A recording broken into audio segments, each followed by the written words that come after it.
Olá! Nesse vídeo, iremos tratar sobre a Revolução Francesa, período histórico que fez grandes marcas na história mundial e econômica. A situação da França no século XVIII era de extrema injustiça e desigualdade social. Dividida em 3 estados, a sociedade francesa se dispunha da seguinte forma. No topo da pirâmide social, sendo os primeiro e segundo estados, estavam respectivamente o clero e a nobreza. Eram a privilegiada aristocracia francesa, isenta de impostos, ostentando banquetes e luxos, tudo às custas do terceiro estado, responsável pelo pagamento de toda a tributação do país. Este era composto por camponeses, trabalhadores e burgueses, que sofriam uma tributação tão absurda que muitos passavam por fome numa situação precária. Todo esse modelo desigual resultou numa crise política, econômica e social, e foi aí que os franceses começaram a exigir por mudanças e melhorias em sua sociedade, exigir pelos seus direitos. Os camponeses e trabalhadores, que viviam em extrema miséria, ansiavam por uma qualidade de vida e de trabalho melhor, e a burguesia buscava pelo desenvolvimento da indústria do país, pela liberdade econômica e por uma maior participação na política. A influência iluminista também foi muito importante para o decorrer da Revolução, trazendo ideais de igualdade política e de defesa da igualdade perante a lei. A solução do governo do rei Luís XVI foi iniciar assembleias para a crise na França, começando pela Assembleia dos Notáveis, onde o clero e a nobreza tomam por decisão aumentar os impostos do terceiro estado, fazendo com que a população se revoltasse cada vez mais. Em 1789, deu-se início à Assembleia dos Estados Gerais, com participação do terceiro estado, onde a proposta de todos os estados pagarem impostos é sugerida novamente, e é aí que a mudança começa, quando os deputados do terceiro estado se dissociam e criam a Assembleia Constituinte, sujeitando a monarquia francesa a uma Constituição, dando início à Revolução. A revolta da população levou todos às ruas, promovendo a queda da Bastilha, prisão onde ficavam todos os presos do regime absolutista francês.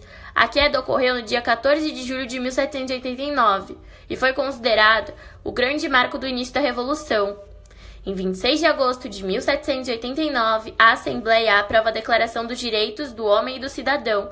Esta declaração assegurava os princípios da liberdade, da igualdade, da fraternidade, além do direito à propriedade. E, finalmente, em 1791, a Constituição entra em vigor, adquirindo cada vez mais conquistas da Revolução. O período do terror, iniciado em 1792 e terminado em 1795, foi causado pela instabilidade política e o medo da contra-revolução, e fez com que os jacobinos fossem à radicalização, levou milhares de perseguidos políticos para julgamento e logo à guilhotina, inclusive a ex-rainha Maria Antonieta e o rei Luís XVI. Foi um total de 35 a 40 mil pessoas condenadas à morte.